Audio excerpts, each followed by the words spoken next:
Welcome to the very first episode of the Living Mojo podcast. I'm very proud to introduce my loving and wonderful wife, Amy Down. Hello. Who is formerly known as Mummy Mojo, is now running Living Mojo. And we are going to be talking to her today about her new upcoming book, Back from the Brink. Now, for anyone who doesn't know you yet, who are you and what does your life look like right now? Well, nice to be here, Brad, and thank you for the lovely introduction. So I'm a transformational health and life coach. I'm also master trained in hypnotherapy, timeline therapy, and EFT, so emotional freedom technique. But I've spent 7.5 years actually building a career in PR and corporate communications and brand management. And this included a decade at Blackmores, where I really built my love of natural health and my love of giving back. And I'm also a busy mum to Harrison, who's 19 now, and Ava, who's 17, well, nearly going on 21, I'd say, and a loving wife to Brad here.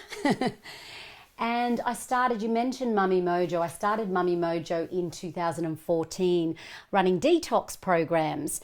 And I was still working at Blackmores at the time and transitioned across to that in 2015 with my gorgeous friend Debbie from Mother's Group. And when she moved to the Gold Coast, in and around the COVID time, I started studying hypnotherapy and some other modalities and decided to transition the business to Living Mojo so that it was more about life coaching and helping people live their most mojo, purpose-filled lives. So not just detox and health, but mindset, living with purpose, living with joy and love. And as you've also mentioned, I am writing a book called Back from the Brink, which is about my journey with Lyme disease. Okay, so Lyme disease is a pretty full-on thing, as we know with our experience over the years. Now, why don't you take us back to when things started to go wrong? What was life like before you got sick, and what were the first signs? So I was known, you might remember this, I was known as the pocket rocket. Yes. Extremely ambitious, driven, passionate, really unstoppable. I sort of wore that superwoman cape with pride. And when I got the job at Blackmores, I really felt I had it all because I was still, running events and having a great social life and all of those things.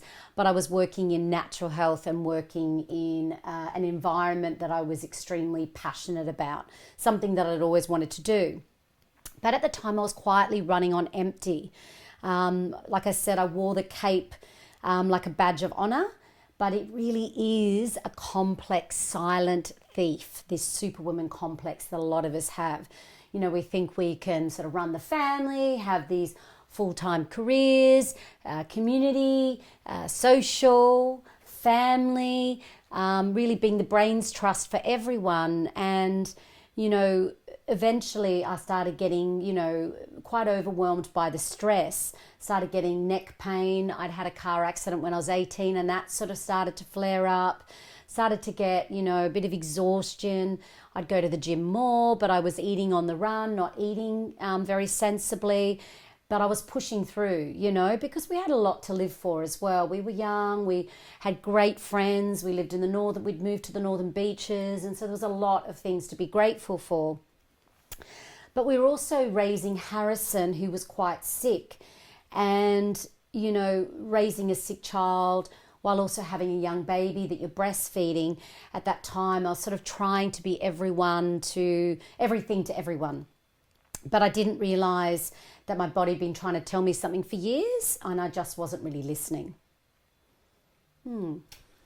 Well, obviously, when you were bitten by ticks up at North Head, things initially didn't really show up. So when you were bitten, what happened from there?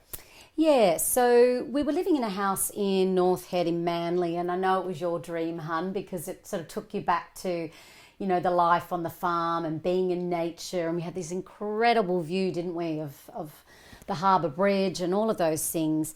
But we had some Strachioboris mould, which is a very toxic mould, which I later found out that I was very sensitive to. So I was already very immune depleted with that. And as I mentioned before, just, running around, doing so much, pushing through. And so when I got bitten by all those ticks, and we got about 40 out, do you remember? Yeah, and some were in my head for a few days later. My immune system was already compromised, which is likely why I did get so sick. I sort of had the perfect storm, if you like. And Harrison, unfortunately, was bitten too. So the both of us were bitten. I actually got what I now know is a standard sort of bullseye rash and had a few flu-like symptoms. But when we went to the doctors, I was told it was all in my head. Lyme's disease does not exist here in Australia. Nothing like that exists. The ticks do not have infections. I'll be right in a few days. And, that decision, and it was out of fear for myself. I was like, I can't afford to be sick. So I just agreed with the doctors. And that decision, and it was my choice, cost, so many years of pain and hundreds of thousands of dollars of our money as well. And then by 2012, so a year or so later, my body completely collapsed. So, it did sort of happen slowly over time. And then eventually I ended up with a racing heart. I had the tinnitus, fatigue. And then, I ended up hospitalised one day. Do you remember we went down to Manly Hospital with severe dehydration and tachycardia? I thought I was having a heart attack. I've been saying to Brad for a few days, my heart. And then eventually I'm like, I'm having a heart attack. And it was diagnosed as severe dehydration and tachycardia. And then from that moment on, because my body went into toxic stress, I ended up, and it resulted in a fibromyalgia, chronic fatigue type situation. So my nervous system ended up in this chronic pain cycle. And from there it was just downhill. Yeah, so I remember vividly, we're heading out to different doctors and people saying, oh, well, it's rheumatoid arthritis, it's this, that and the other. We don't really know what it is. We've x-rayed you, we've taken blood tests, we can't see anything wrong. Yet the way you were describing to me, I remember one day at Fairlight, you were describing the back pain as having literally like molten lava coursing up and down your spine. It was like this burning sensation that you just couldn't describe. So, taking that, I mean, we had many downs and some ups. I'd like to think we could grab onto some positives from that period of our life. But what really was the lowest point that you reached in that period? Yeah, I mean, it was when I was bedridden. So that day we were decluttering a whole lot of things out of the storeroom, and it was chock-a-block full of mould. Once again, I didn't know I was sensitive to mould and that I had these genes. But we were doing that, and you and I were going to that boot camp. Do you remember at North Head? And we were doing that boot camp, and I was pushing myself. You know how competitive I am. CrossFit training. And I'm competitive little bunny, as you know. So I was pushing myself a lot with that. And that's kind of when I fell over, and that's when it became that chronic pain cycle. But I just recall being in bed for weeks, and the beautiful neighbours, and some of them became lifelong friends, that got into a bit of a group and were making dinners to help us out. You were busy building this incredible business, but it was in the early days for you. We had a sick son, we had a young daughter, and Ava had just started to be sort of, just past the terrible twos, but she was a bit of a handful. And we were trying to make ends meet, and that was absolutely the lowest, because my whole identity was wrapped around being this, passionate pocket rocket. I wore that with pride. I loved that I was the most energetic person in the room, and that I had so much, passion and love and joy for life, and all of that was taken away in that moment. I remember one day just crying in the car because I was lost on the way to a doctor's appointment because of the brain fog. I couldn't remember how to get there. And I literally felt, like an Alzheimer's patient. It was in and around that time. I would say there are some defining moments that, really contributed to that lowest point. But it was that period where I realized I didn't have the energy to look after my son. And that's when we bit the bullet and got, a nanny in to help us, because I just sort of had nothing left. And then following from that, for 6-7 years, something like that, I just kept fighting for answers. I just could not accept, firstly, A, that I was making it up, and then B, that it was I just happened to get fibromyalgia. I knew there was something else going on. I knew that the 40 odd symptoms that I had ticked all the boxes of Lyme disease, and that I was actually a very typical patient with typical symptoms. And that although I was trapped in that medical maze with no solutions, no real acknowledgement of the suffering, being totally gaslit, I did not give up. I had your support, and, I really got to know myself then. I wouldn't be where I'm at today. I really got to know who I was, what I was capable of, the type of strength and resilience that I have. And, I would say another really low point came years later. And this is when I was doing really well. And do you remember we did that amazing trip to Europe with the kids? The first big one we did for about 6 weeks. Yep, that was a great trip to France and Italy. Italy and the south of France. Yeah, beautiful. And we visited family in the UK, and we just had the best time, didn't we, with the kids? And I'd been in a really good period for a while. And then I went to that detox retreat in Cyprus, yeah. And it was just all too much for me. And I ended up getting a UTI that went into different organs and then became septicemia. And thankfully, I just had that moment where I was just like, I've got to get myself to London. I've got people that I know in hospitals there. I, called friends ahead, had it all kind of set up so that when I got there, I was straight into ICU, and also had doctors that were on hand that could treat septicemia. It still took a few days, and it was hit and miss, 3 to 4 days. But what was so critical about that particular moment was that I just made that decision that I would never hand over that power again, that I needed to be the one who could help heal myself. Okay, so you talk about healing, the healing process, and a big part of, I guess, learning about Lyme disease and how it works, and all of the education that you've had around the subject and what we've been exposed to, and all the different methodologies and doctors and opinions, and there's all of these different things, but nothing that there is no, as far as we can tell, there is no cure for Lyme's disease. It's but you can, or you did, get yourself into a much better state of health than you were, but you indicate that in order to do this, there was a very specific order to healing. What does that actually mean? Yeah, so once Lyme is systemic and it's at the biofilm stage, and they've got different stages, usually stage 1, 2, 3, and 4. If it doesn't get diagnosed early enough, it can be very difficult to stay in remission for the rest of your life. Remission is absolutely possible, and I've had more and more episodes of those as I've gone through this healing journey.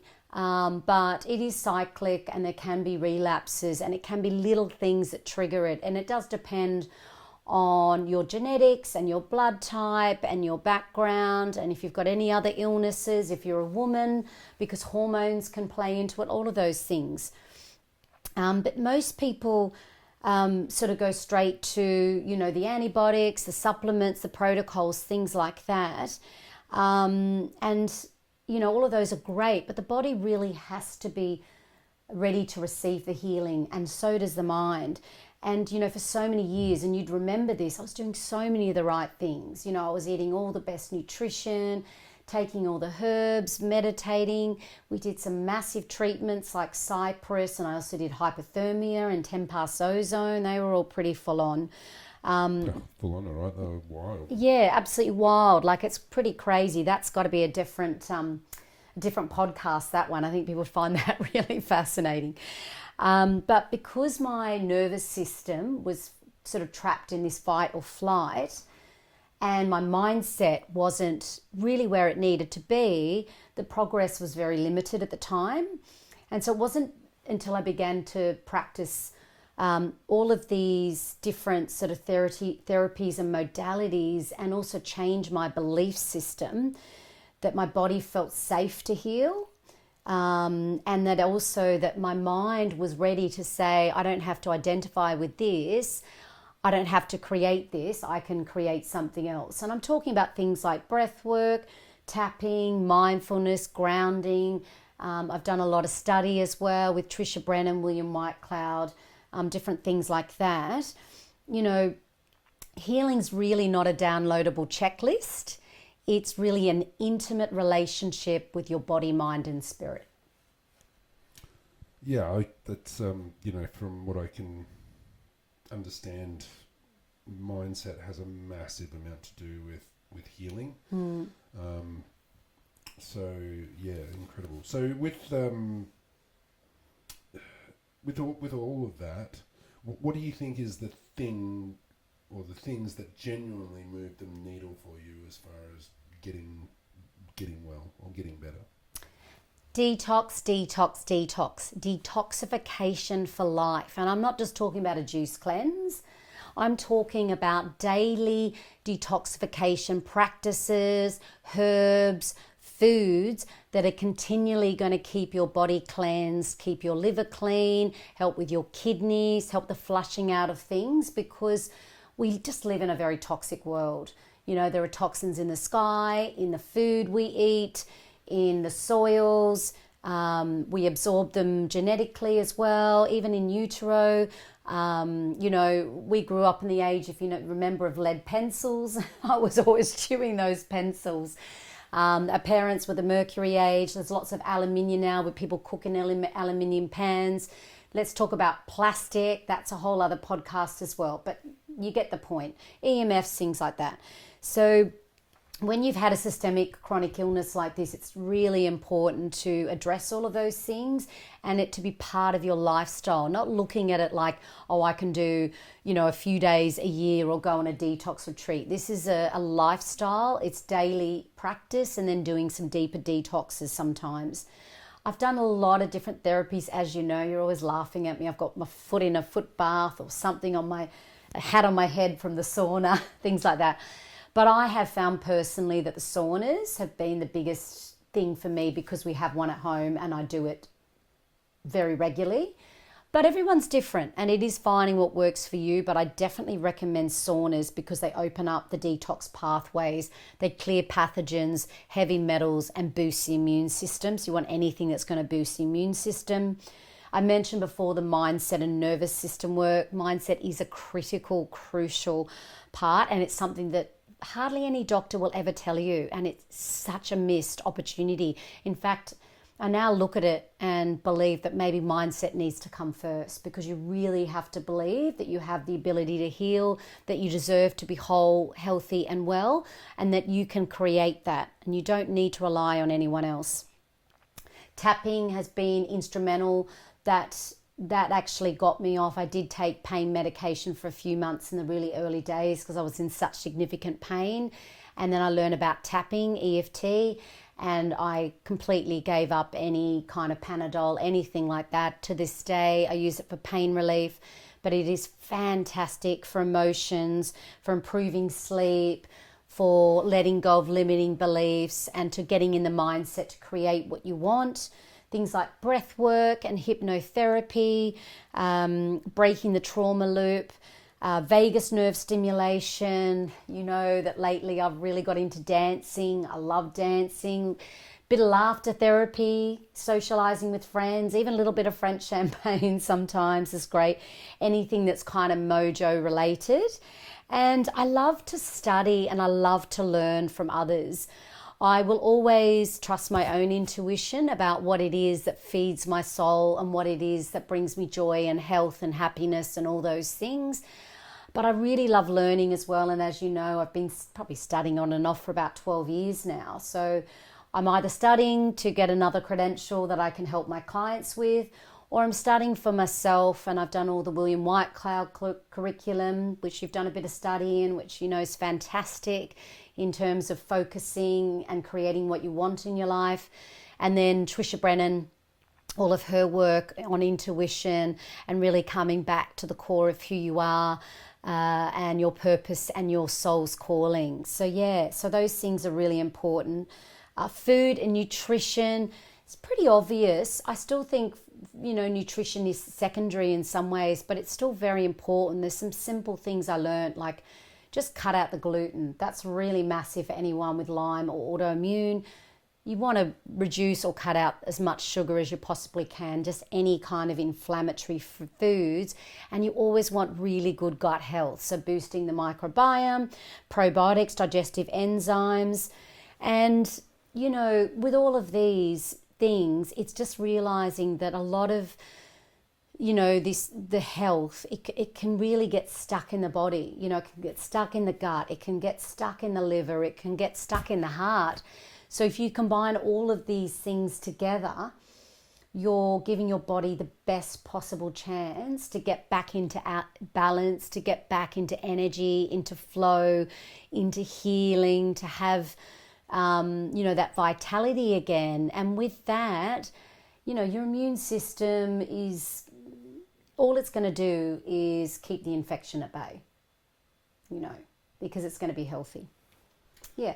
Yeah, amazing stuff. Now, look, I mean, we've had a very blessed life, and, you know, we've been able to experiment and try all these weird and wacky, wonderful therapies and, you know, buy infrared saunas and do these kind of things. Now, you talk about healing not being a straight line, and what would you say to someone who, you know, is struggling? They are trying things, they can't afford all of the very expensive modalities, they're not getting better. How does someone that is not as fortunate as us, how do they get better? How can they, where do they start on that journey? How can they drag themselves out of the bog? I mean, if you remember, even in the early days when we were sort of building our life together, we had to do some fundraising because some of these treatments, they're just incredibly expensive. And what I'd ultimately hope to see for Lyme disease, tick-borne illness, whatever the semantics we're going to call it here in Australia, whether you get bitten here or overseas, but just getting affordable treatment here in Australia. So I'd hope to see it officially recognised. I'd hope to see that there'd be some Medicare-based treatments, but also a lot of messaging around prevention and what to do when you first get bitten, because you can just take a doxycycline antibiotic for a week or 2 weeks or 3 weeks depending, and generally that's enough to keep, you know, to stop you getting the infection. If you're unlucky like myself and it takes a long time to diagnose, and my son Harrison, and become systemic, then the treatments that are promoted to us in the community are extremely expensive, and like you pointed out, can cripple. And a lot of people mortgage their houses, and it's absolutely devastating. And I would say that this is one of the reasons that my soul called me to come and understand how healing can happen outside of that. And there is so much that you can do, and that I'm going to share with the world, and I have been sharing, but I want to share it as wide as possible to help anyone who might have burnout, hormonal health issues, autoimmune, a Lyme disease, anything like that, some sort of chronic illness where they're just, constantly needing to do things to get well. There's just so much you can do. Little things like in the morning, just go and put your feet in the grass, grounding yourself, getting rid of all the EMFs and Wi-Fi and all of that stuff can be fantastic for stabilizing the energy in the body and balancing the nervous system. Turning your Wi-Fi off at night, doing vagal nerve activities, like you can literally just rub your neck here, or you can dance, or you can sing, or you can do diaphragmatic breathing, breath work, EFT tapping. All of these things are free for everyone. You can go onto any website, any free app, and get amazing practitioners giving all of this free advice in these areas, and they're all extremely helpful. Mindset is literally going to the library and getting some books and really educating yourself on how to change your mindset for the better, how to be more positive, how to see yourself and believe yourself well, how to visualize those things. And you can also educate yourself online, which if you can't afford a laptop, once again, the library has these things available where you can find out a bit more about hormones and all of those things. And we've come quite far with that now. You can get very subsidized hormone replacement therapy now, which has only happened in the last 6 to 9 months, which I think is amazing.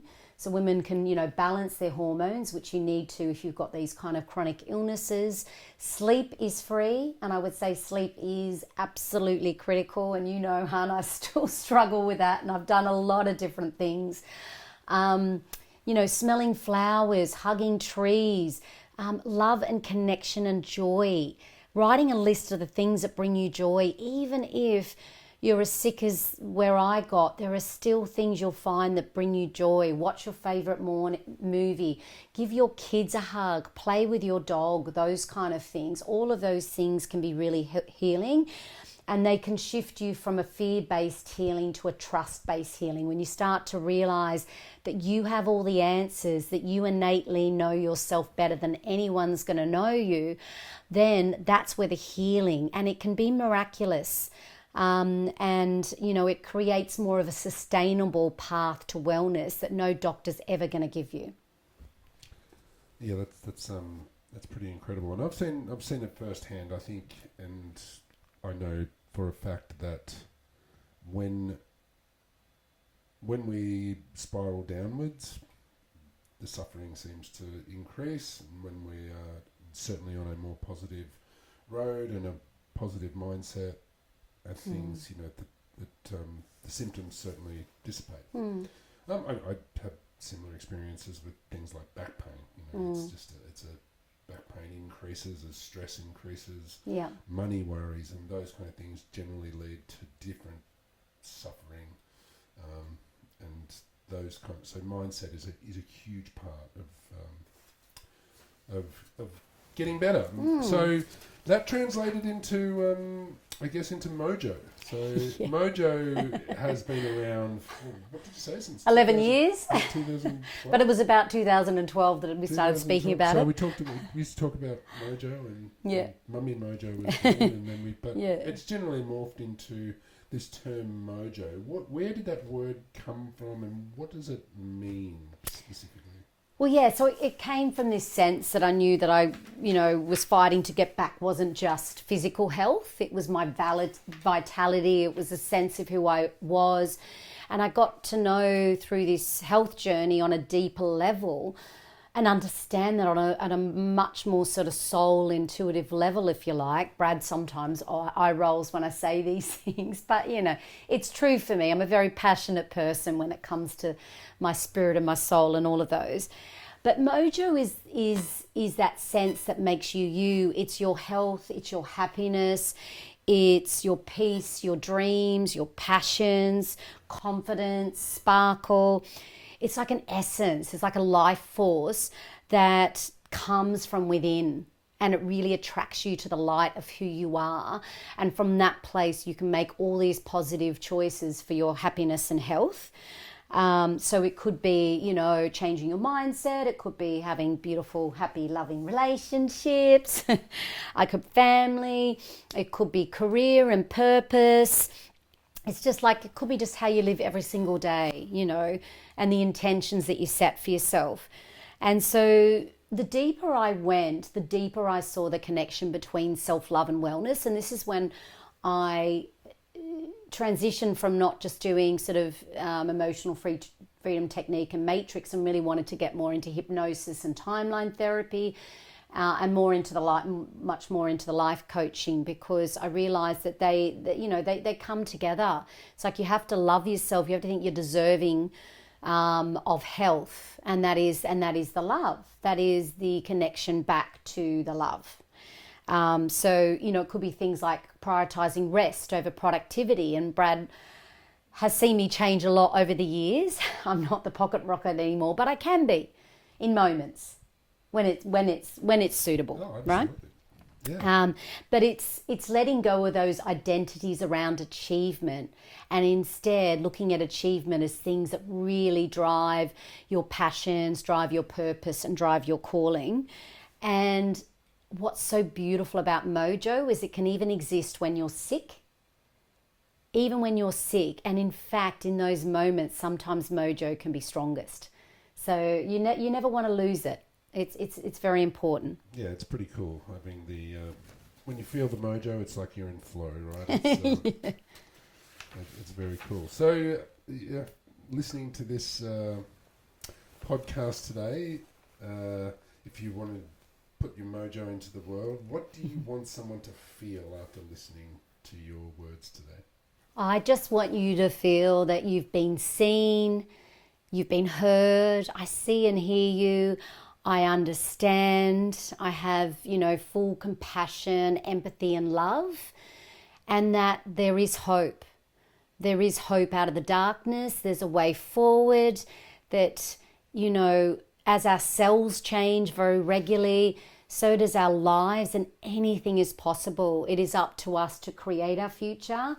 I believe everyone deserves a mojo-filled life. I know some of us have been given the raw end of the stick at times, and everyone goes through challenges, but it is how you pivot from those challenges. It's how you rise. It's how you move forward.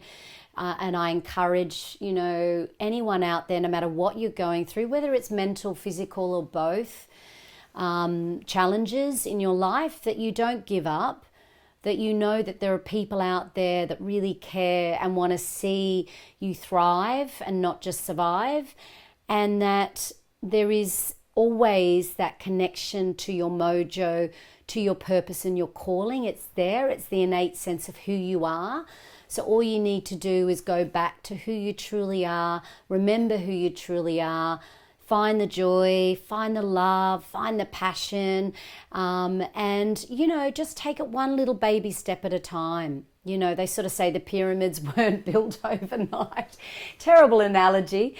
But, it is true. It's not about getting from A to Z overnight. It's just about taking little baby steps towards the things that bring you joy, or little baby steps in health. There's lots of free, affordable steps that you can take that will start to make a difference, and will start to light you up from the inside. And from there, anything's possible. I ultimately just wish everyone a really mojo-filled life. Oh, inspiring words there. I'm almost getting teared up. It's an exciting and it's a good feeling to know that you're being heard, and that you're not the only one that's suffering. I know we talk about, William Whitecloud teaches that pain is something you can't avoid, but suffering is optional. I love that. And so, Amy, why podcast, and who are you looking to reach with this message? Yeah, look, I'm trying to, in some ways I suppose I've answered that, haven't I? But I'm ultimately just trying to reach anyone who is just sick of being dismissed, who is sick of, not being, recognised and acknowledged, who is sick of living that mundane life, who is sick of feeling, depressed or anxious or burnt out, or, the fluctuations of perimenopause and menopause, of, being chronically ill and being stuck in a rut with that. It's really just for anyone who wants to live a more mojo, happy life. Okay, and why a podcast? Who is this show for? What is your big message to the world? Well, I really want to reach people who feel dismissed, depleted, disconnected, especially I suppose for women that are in burnout or have been suffering for a long time from a chronic illness, perimenopause and menopause, which I can relate to a lot, and there'll be lots of interviews on that subject. So anyone who's dealing with any kind of health issues at this stage. But really it can also be for anyone, because I think, the world, as I mentioned, is a really toxic place. We're just dealing with so many toxins, and, with the, from the food packaging to the, to what we have in our homes. And I think, in this sort of modern day, a lot of people are feeling a bit sort of worried about the future, or they might be suffering from, mental worries and issues. So I'll be covering all of that on this podcast. So I would say that just anyone who wants to up the joy, up the love, live a more mojo-filled life, live more on purpose, with more meaning, wake up each day feeling happier and healthier, then they're going to get a lot out of the interviews that I do moving forward. And, I just want to say that I really think that most people's mojo isn't gone. It's just that it's been covered. It's just been covered by the day-to-day rigmarole that some of us can go through with all the challenges. And as we get older, life can present more challenges. So, I just want to say you can do it just one step at a time, one small baby step at a time, addressing all areas of your life, finding joy in that. And I really do believe that, it can make a difference, and all people can heal. Great. And last question, if someone only remembers one thing from this podcast, what would you like it to be? Oh, maybe that healing is an inside job. Healing is an inside job. It's mind, body, and spirit, and getting all those into alignment. Awesome. All right, thanks very much, Amy. We look forward to seeing the future episodes of the Living Mojo podcast. Thanks again. Thank you.